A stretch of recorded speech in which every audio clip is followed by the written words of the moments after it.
So here we are in southwest France. We're lost. It wouldn't exactly be easy to find if it was really such a super secret spot, would it? Pierre's offered to take us to an isolated arm of the lake that runs deep into the woods. At the bottom of this part of the lake, there's a perfectly preserved house. It's not on any map. It's a long way, but I promise it's worth it. Nervous? Maybe a little. We'll get back to New York, we'll edit the footage. Once we reach our first 1 million views, we're going straight to the littlest chapel in Vegas. Visibility's pretty good. We're reaching a first plateau 10 meters down. There she is. I forgot how superstitious people are in these parts. Wow.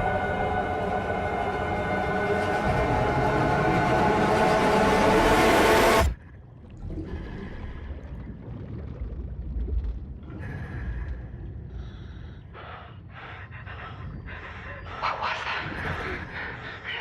What the fuck is that? No! Swim!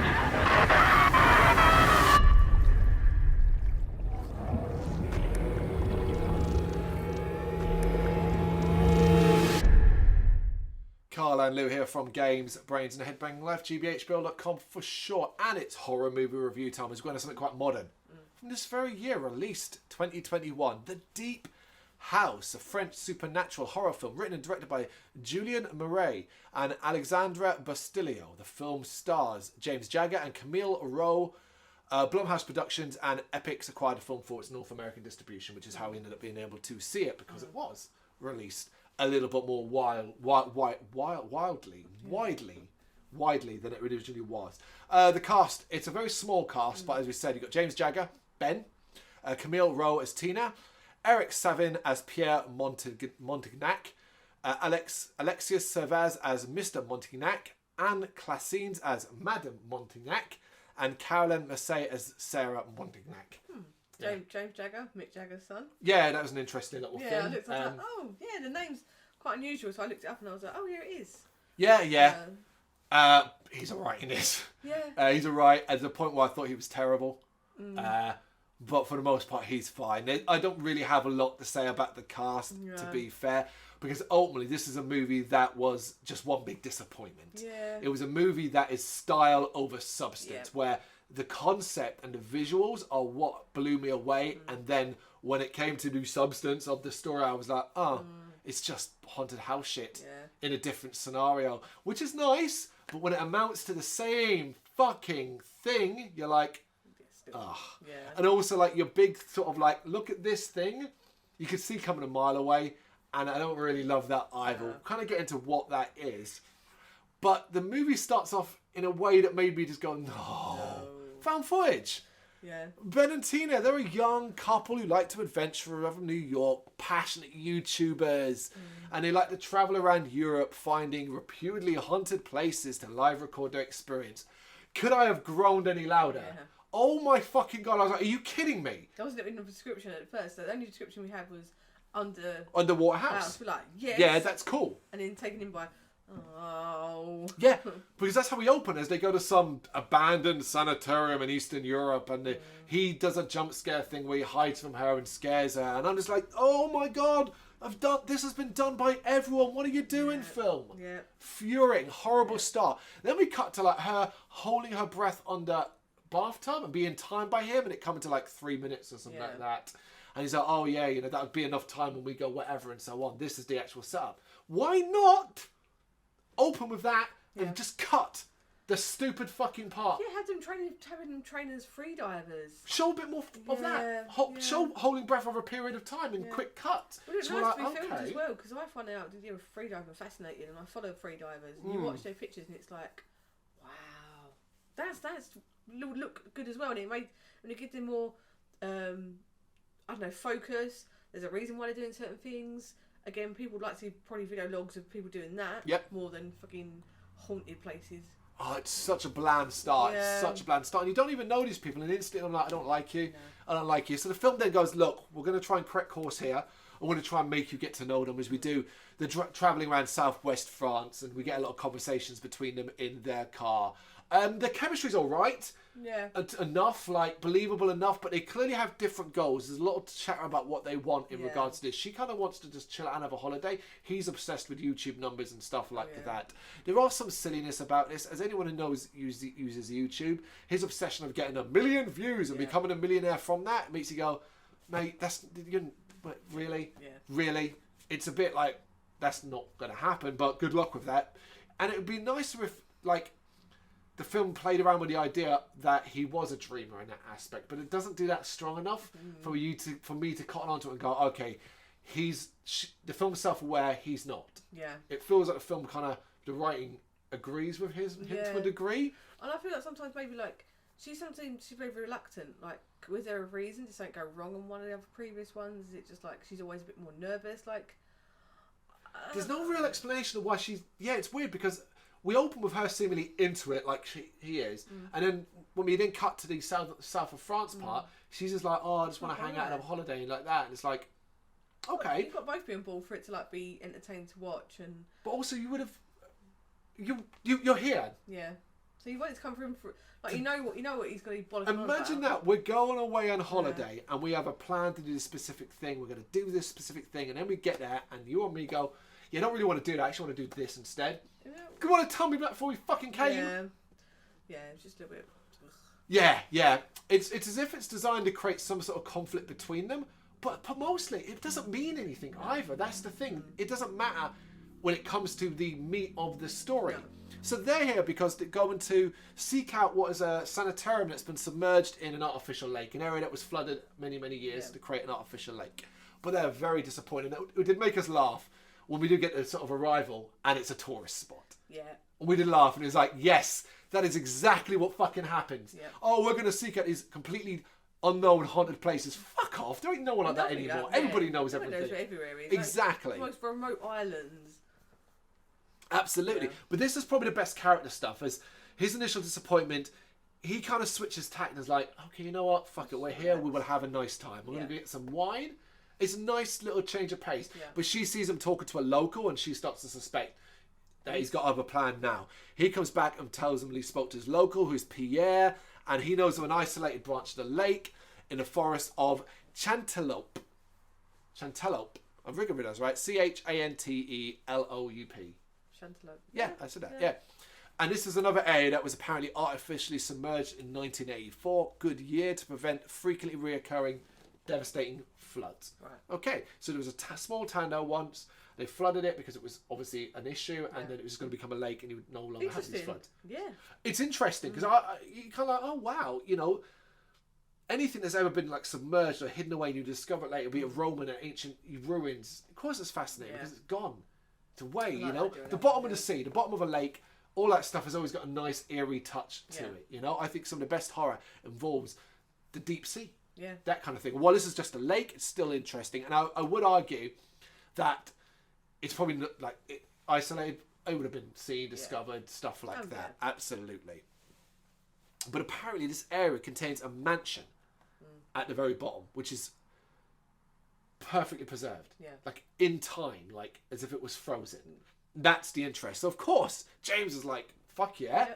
Tina, James Dragon's his real name. Ben is up for it. Tina not so much, but she goes along with it. Yeah. And then it reaching the spot, and you get some weirdness here where this is where the film tries to immediately create. You should already be suspicious of Pierre because why are you helping these people? Yeah. But like he keeps looking at Tina in a weird way. She says to Ben, like whispers to him, you know, he's in an odd way.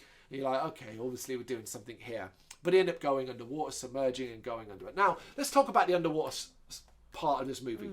Shot wonderfully. Yeah. This could have been really, really crap. And there are parts where it goes a bit crap because of bubbles and stuff like that. But for the most part, this is really clear, really nice to look at, really easy to follow. You know, it feels underwater, but it also feels like I'm watching you. I've seen shit done underwater terribly. This is not it. The cuts to the found footage aspect, which is using remote cameras, is clear as well and used mostly in a decent way. Yep. Obviously, you know some of it's going to be used for jump scares. Yep. But for the most part, it all works. And the modern technology aspect of what they're able to use and how they're able to record and listen to each other and talk and stuff like that. Shit, listen to music at a certain point. Yeah. Was fascinating. Yeah. It's an area I know nothing about. Yeah. No, because you say you know the basics, but say nowadays you probably you can't. I know how to hold my breath underwater. That's the basic. Yeah, but like the whole idea of like you can kind of track your obviously how much air you've got left. Like you said, like the GPS stuff, the music, everything like that. It's like, oh yeah, the technology's kind of moved along now. So yeah, that was cool. So we were kind of on board at this stage, particularly when we arrive at the exterior of the house, and it looks good, it looks gothic, it looks old. It almost has a sort of church feel to it as well. It seems to have like an adjoining crypt, that aspect. And so you're instantly like, this is kind of exciting. I hope some good shit's going on there. Then they get inside, they end up climbing through a window to find it, because most of it's boarded up, locked up, stuff like that, of course. But they do find a way in at the top, a convenient open window that they're able to open, you know? It's one of those, it's grave intentions. Where it's like, why is that so easy to get into there? Well, afterwards you'd find out why. It's because you won't be getting out. Yeah. That kind of thing. So there's your way in. But inside is probably the best part. The initial exploration of inside the house is the best part of the movie. Because it's tense, we know nothing, and they're just going room to room to room for a good period of time. And each room houses and shows something more interesting. And she's like, look, we've got enough footage, let's leave. And this, and he's like, no, let's just do one more room. And it is really cool because it's underwater, but it is very preserved in time. Everything's sitting in place. It's like there's no water in there at all. Yeah, and it's really well done because obviously there's stuff the water's not being disturbed too much. So it's not like you're not ruined. Your vision's not ruined of it. And it is tense because we're all on Tina's side. Like we're all like, right, you've seen enough, or get your drone to do the rest. Your drone diving thing, get that. It's called something. Is it Tom? He calls it Tom or something like that. Yeah. Let that do this work. Let's go back out. It's nice, but I'm a bit uneasy in here. Let's go. See, I don't agree with you, and I didn't agree with you during it. I'm not on Tina's side. I am because I'm not thinking anything ghostly. I don't believe in ghosts and things like that. I'm here, and because the moment this footage goes out, that place is swarmed. Yeah. Everyone wants to come see it. Yeah. So you were getting every little bit of detail. There's no point going out and then coming back either. Yeah. Do it all in one. Why would you come back? Do it all in one. Go, Absolutely. So I'm actually on Ben's side here to a degree. He's fascinated. It is fascinating. Particularly, you don't really get much. It's more atmosphere than spookiness here, which is what I really liked. We know something's going to happen. We're just not there yet. There are like noises, and sometimes there's little computer flickers, particularly when we switch to the sort of drone camera, as if like there's some malfunction and things like that. So you know shit's going to go down eventually, particularly when they start to explore deeper and they find like posters and news articles of missing children, photos, satanic symbols. They go they get down to where the front door is, so down the stairs to the front door, and discover that the front door was locked from the outside and it has scratches as if someone was clawing the other side. That was brilliant. That was my favourite moment because that created an image in my head that the movie does not live up to. Yeah. I'm still fucking annoyed about this because it actually is a plot hole, but I'll get to why it's a plot hole in a bit. Yeah. So I was like, oh my God. So that implies to instantly your head goes, oh, like the townspeople before it was flooded locked these people in. Yeah. Why? Yeah, and that kind of gives an extra layer of it. But like, what did they do?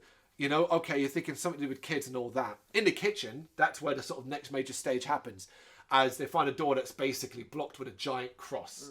Again, you're like, that's not good. Yeah. That shouldn't be, like, that's not normal, right?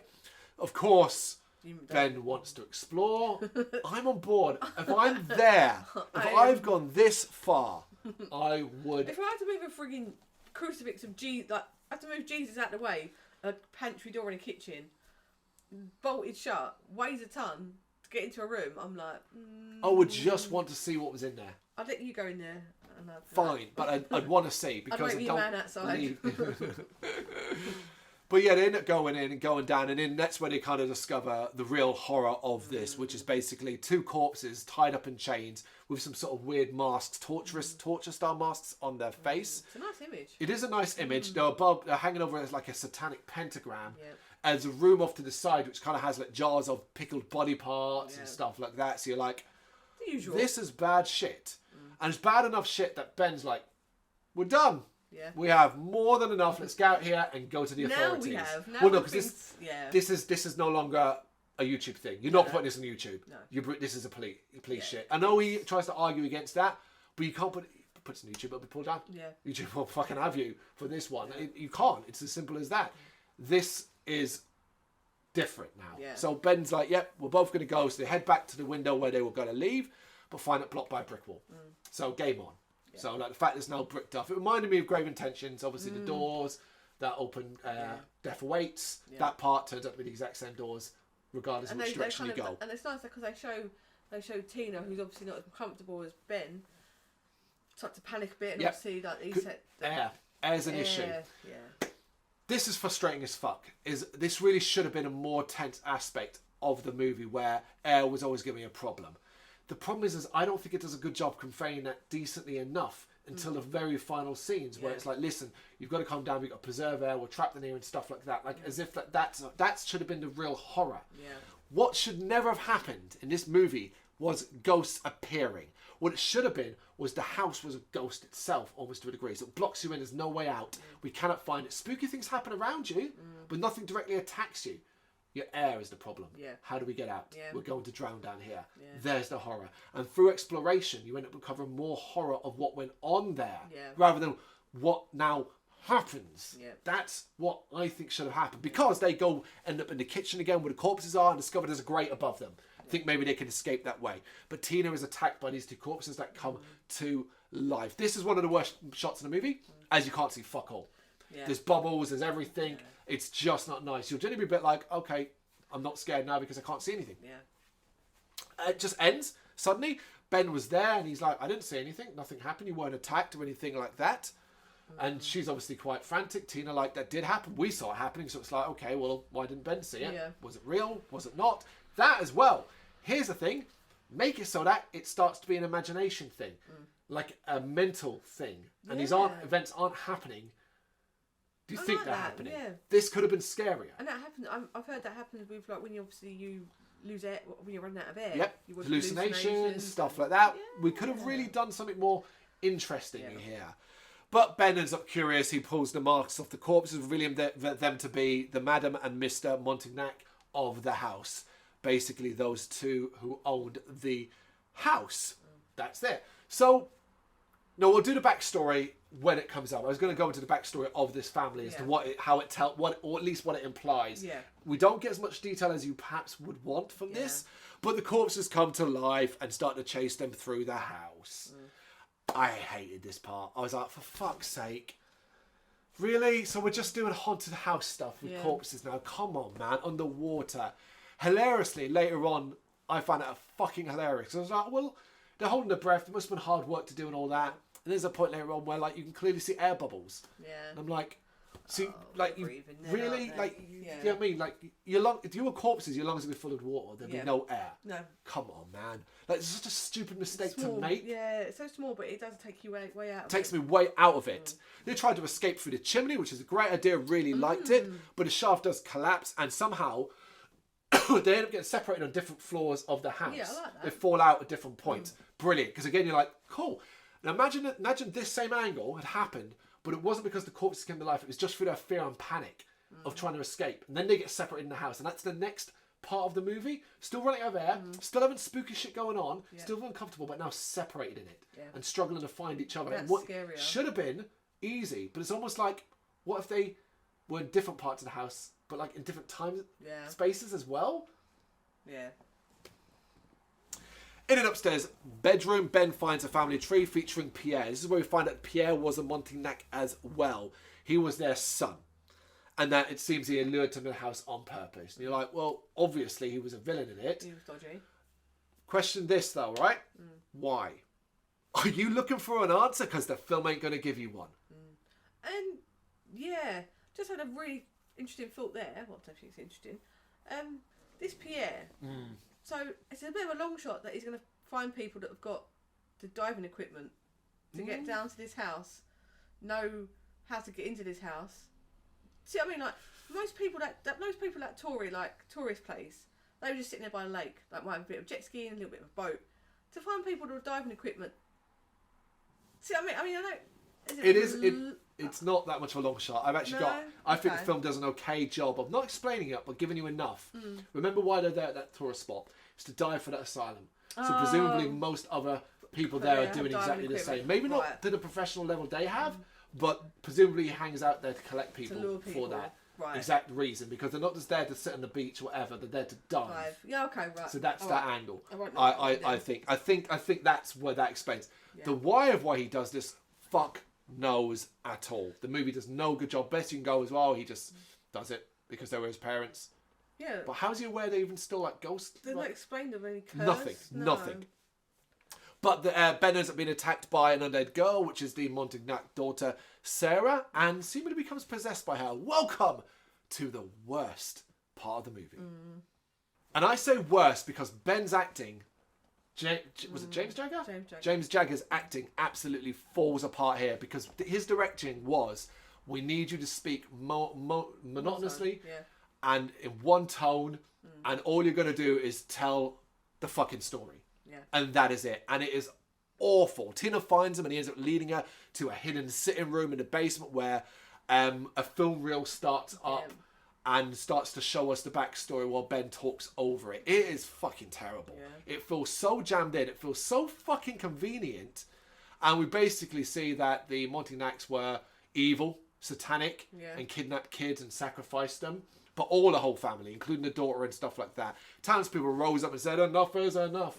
Went and assaulted and attacked them. Killed, shot Sarah, because we see that. She's shot with a shotgun, killed and dragged off. The parents were obviously hung up and so on. Pierre escaped, ran away. That's why he's still alive. So, what plot hole does that create? Who the fuck scratched at the door?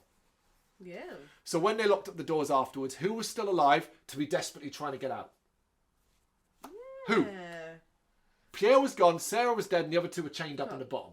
Yeah, that's a bit weird. Now, and there's also I mean, who was still? All right, so let's say it was Sarah as a ghost. What do you mean as a ghost? What's trapped in the house? I don't understand that. It's a bit weird. It's such a fucking Why not make it so that Sarah was still alive and locked in, and she was the one that scratched? And you know how you do that? When she appears as a ghost, have her do the finger going to grab Ben like that, the fingers coming to the camera, what do you see? Nubs. Bloody nubs. And we go, she was the one trying to escape. Yeah, makes more sense. So the film reels end up cutting in half, and all the Montignacs that are dead end up coming through it to get Tina. Knowing Ben's possessed, she tries to escape, and she ends up finding that, he tries to convince her to join the family or something, and so on and all that. Oxygen run out, panicking. She finds a tunnel that leads to the chapel, which is what we saw from the outside. Convenient that that's just there. And why, again, if they can block off the chimney and use ghostly powers to block off the window, why is this an exit? Yeah. Why is she able to escape? I would have her swimming out to come back into something else. Imagine that actually. We do the whole desperate final scene as she climbs out of it. She's out of it, and finds herself in the basement again. Yeah, I like that idea. And then her hair runs out. Yeah. Dark, but fuck me, it would have made more sense, because all I'm thinking is, why is this an escape room and nothing else was?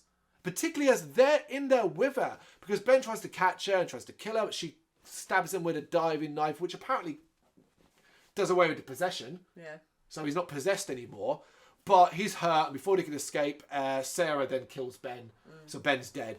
And it's a little bit, it's like done as a sort of sad scene, but I didn't care about either enough to warrant it. And having just suffered through James Jagger's awful acting, and I don't think it's his fault, because he's fine up to this point. Yeah, I think it's the direction. James, you need to be speaking in this one tone about this, and this is what happened, and your job is to explain them. Fucking hell. Yeah, have some other physical way of showing possession. Well, you can. Yeah. Maybe just don't do possession. Yeah. Maybe just don't do possession. How about neither get possessed? They find their way to the living room, and the film reel starts up, and they both see it. Yeah. And then it does it in the flashback format for us. So we get filled in, and then they both get attacked, and he still gets killed as they're trying to escape. You just don't have possession. Yeah. You know? I don't know. But after Ben's dead, they turn on Tina. They're trying to grab her legs, because apparently that are useless, but she escapes up the shaft, which does lead back into the lake. Remember that 3 minutes? You know that's what it is. She's out of air. She's got to hold her breath. You know this is going one of two ways. You're either going to get a really happy ending where she bursts for the water in the last second, lungs, Yeah. or it's not, and that's what it chooses to do. She ends up dying, drowning before she reaches the surface and floats back. And I like that. Yeah, I thought she was going to get to the top. I expected it. Yeah, and she was really close. I'd be like pissed. Yeah.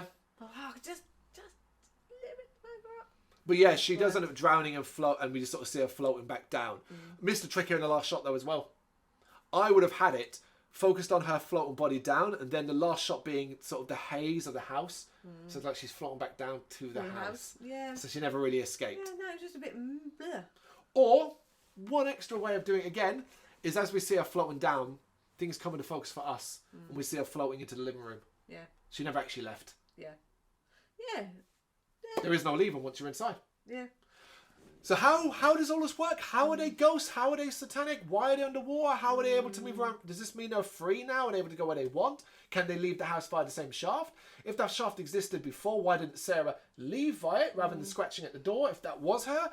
Do you see the problems this movie has? Yeah, it creates... Yeah. So many questions that don't get fucking answered. You get this final thing about Pierre going back to the tourist thing, and we see him talking to another group. Yeah. And you're like, oh, yeah, okay, yeah, whatever, whatever, you know? And that's the biggest problem, is by the end of it, you're just so you're left thoroughly unsatisfied, which is a real shame. Yeah. Because while it does all the haunted house tropes, its initial setup and location is different enough to get you excited. Yeah, definitely. So, and that's I think the biggest problem with it is it creates excitement and dashes it in such a way that it's almost more disappointing. This isn't watching the 6th Paranormal Activity movie and being disappointed because it's another Paranormal Activity movie. This is watching a movie that acts like, hey, we're going to give you something a little different here. And then you resort to the same tired tropes that often make no sense. And at the end of it, you're like, but what? What? Why is this? And why did that happen? And how did it happen? And I can't just suspend my disbelief, because to suspend my disbelief, I need to believe this is the case. Yeah. Like, you can't just go, the ghost in that house because Satanism. No! No, I'm not having that. No, that is not good enough. Not in 2021. You can do better than that. Yeah. You know? It's a real shame. But I don't want to speak insultingly here to an audience. I really don't. But because I know how this sounds, but it's something I've mentioned in other reviews and things like that, and I think it's worth mentioning here. I think if you are a casual horror movie fan, e.g. you don't watch much horror, you just watch the big ones that come along, you get excited by the 7th Paranormal Activity, a new Annabelle movie, you know, the trailers where it's green screen and you're jumping in the chair because that's the scariest movie ever, that you loved Halloween Kills, because that sort of thing. No, I'm joking about that. You can love Halloween Kills all you want and still enjoy, not be a casual horror movie. This isn't about all ranks of horror movie fans. No. What I'm saying is if you don't watch horror regularly, so you don't see lots and lots of the same stuff over and over again, which is a detriment to us who do watch horror regularly, because we never really get time to let it sit and be surprised anymore, because you're seeing so many of it. So if you just watch occasional horror movies here and there, I think you'd love this. I think you'd think this was great. Yeah, the setup, the unusual setting. I think you'd think it was very scary. Yeah. I think it is scary at first because of atmosphere more than anything else. I think it does that brilliantly. Yeah. Unfortunately, I think when it comes down to the meat of the story, effectively the second half, it just falls apart. Yeah. Like fucking something in the water for too long. I would have loved to have had more expanse on it, or maybe it was like during the plague they sunk the place because of the plague, and then you got the idea of people being dead from the plague, and it's not Satanism, it's just they are dead and they're just obviously just uncovering stuff, you know.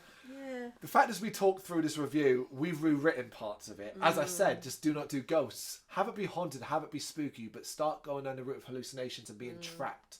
Yeah. That aspect I think is more terrifying, because you can still make it spooky. Yeah, look at the descent. The parts of that are scary, and that is the scariest part is when she gets stuck in the tunnel. Yeah. Yeah. That is the scariest part over anything in that film, and that's just real life in a. Yeah. I dispute that being the scariest part, but it's something that appeals to something to all of us, where even if you're not claustrophobic, you don't particularly want to be in that situation. No. It is. There's elements that could have been done. Ultimately, this film just went, nah, ghosts. And like I said, the last shot is the last shot of the Montagnacks when they're looking up at Tina going away, and there are air bubbles, and I just went to you, are you fucking serious? Yeah. You couldn't remove them in post-production. Yeah, the amount of money. Editing. And a nice bit of wedge behind There was it. enough money behind this. You puppet, generally couldn't do that. What the fuck? Yeah, it did take away. And as soon as you noticed it, you was like, for God's sake. Like, thankfully we're at the end of the movie there. But ultimately, we keep coming back to that word. By the end of this, I was just like, oh man, you really, really could have done better. But what did you think of it? Have you seen it? Check it out. Let us know what you think in the comments. Thank you very much for watching. You can check us out on gbhbl.com as well as on Facebook, Instagram, Twitter and Tumblr. Go to Patreon to help us out over there. That's patreon.com/gbhbl, as well as Big Cartel, where you can find some of our merchandise. We have a podcast running on SoundCloud and Apple Podcasts. And of course, if you like this video, do us a favour, hit the subscribe button and help the channel grow. Games, horror and heavy metal. What else is life for?